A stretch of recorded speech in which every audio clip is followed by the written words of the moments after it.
दोस्तों, एक बुद्धिमान व्यक्ति कभी नहीं कहेगा कि वह बुद्धिमान है। इसीलिए नहीं कहेगा कि ऐसा कहने से उसकी बुद्धिमत्ता कम हो जाएगी, बल्कि इसीलिए क्योंकि वह ऐसा कहने की व्यर्थता को देख पाता है।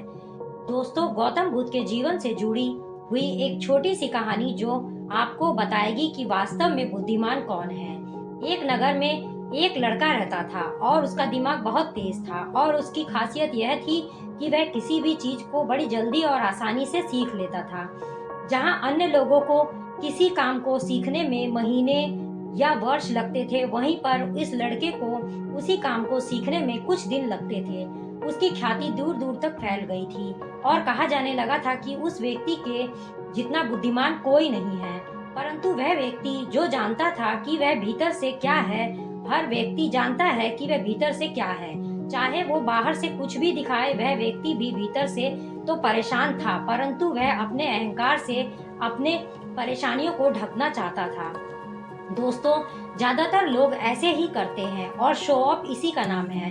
वह व्यक्ति अपनी प्रसिद्धि को और बढ़ाने के लिए तरह तरह के काम सीख रहा था। वह चित्रकारी करना जानता था, वह मूर्ति बना सकता था और वह गीत गा सकता था और दुनिया जहान का हर वो काम सीख चुका था जो उसने अब तक देखे हुए थे। इसीलिए उसे अपनी बुद्धिमत्ता पर अहंकार था, क्योंकि कोई भी साधारण आदमी एक काम कर सकता है या दो काम कर सकता है या ज्यादातर ज्यादा तीन काम कर सकता है, परंतु वह सैकड़ों काम को कर सकता था और बहुत अच्छे से कर सकता था। इसीलिए उसे अपनी बुद्धिमत्ता पर अहंकार था। वह इस बात को अंदर ही अंदर मान चुका था कि उसके जितना बुद्धिमान इस दुनिया में कोई नहीं है। फिर एक दिन उसका सामना गौतम बुद्ध से होता है।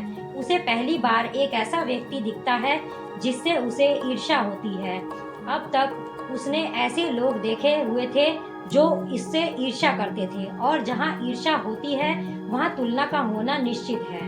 वह व्यक्ति अपनी तुलना गौतम बुद्ध के साथ करना शुरू कर देता है। वह देखता है कि बुद्ध के पास तो एक भिक्षा का कटोरा है, और लेकिन उसके पास धन की कोई भी कमी नहीं है। बुद्ध के वस्त्र तो साधारण से थे, परंतु उसके वस्त्र बहुत कीमती हैं।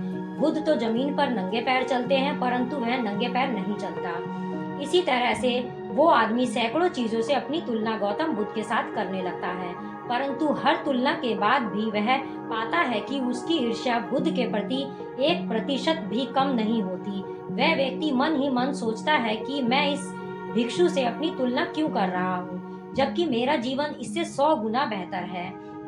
लोग भी बुद्ध का सम्मान कर रहे हैं, आखिर इसके भीतर ऐसा क्या है जो मुझ में नहीं है, और इसके अंदर इसके कारण मेरे भीतर इसके प्रति ईर्ष्या है।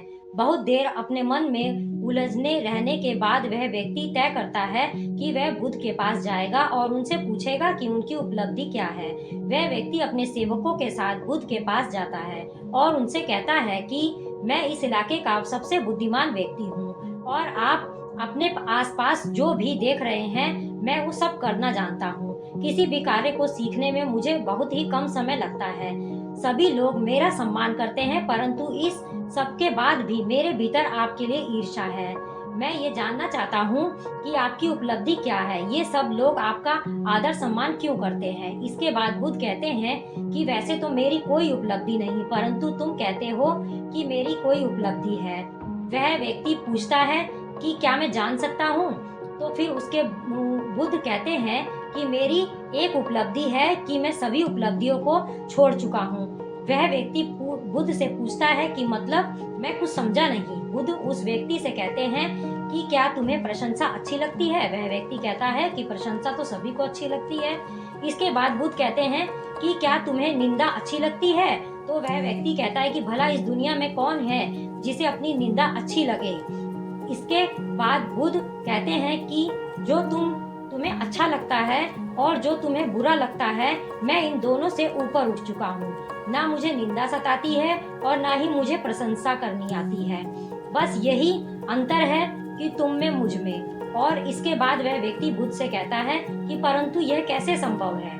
बुद्ध मुस्कुराते हैं और उस व्यक्ति से कहते हैं कि तुमने सैकड़ों काम सीख लिए हैं, लेकिन एक सबसे जरूरी काम को तुम सीखना भूल गए हो।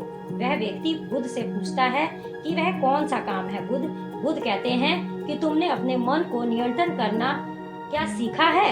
बुद्ध की वह बात सुनकर वह व्यक्ति समझ जाता है कि ईर्ष्या यही कारण था मेरी ईर्ष्या का। इसके बाद बुद्ध कहते हैं कि जिस व्यक्ति ने सारा जगत को जीत लिया हो लेकिन अपने मन को नहीं जीता, उसने कुछ भी नहीं जीता। और उसने अपने मन को जीता परंतु अपना सब कुछ गवा दिया, फिर भी उसने सब कुछ जीत लिया। क्योंकि वास्तव में बुद्धिमान व्यक्ति वही है जो अपने मन पर शासन करता है। वो व्यक्ति जो अपने मन का गुलाम है। गौतम बुद्ध ने के इन शब्दों को उस व्यक्ति का अहंकार टूट जाता है और वह व्यक्ति बुद्ध से कहते हैं कि आप मुझे अपने मन को जीतना सिखा सकते हैं। बुद्ध कहते हैं कि अवश्य सिखाएंगे, परंतु तुम्हारी सभी उपलब्धियां छीन लूंगा। फिर उसके बाद वह व्यक्ति बुद्ध से कहता है कि मैं तैयार हूँ। उस दिन से वह व्यक्ति ध्यान करना शुरू कर देता है, क्योंकि ध्यान ही वह तरीका है जिससे आप अपने मन को अपने वश में कर सकते हैं।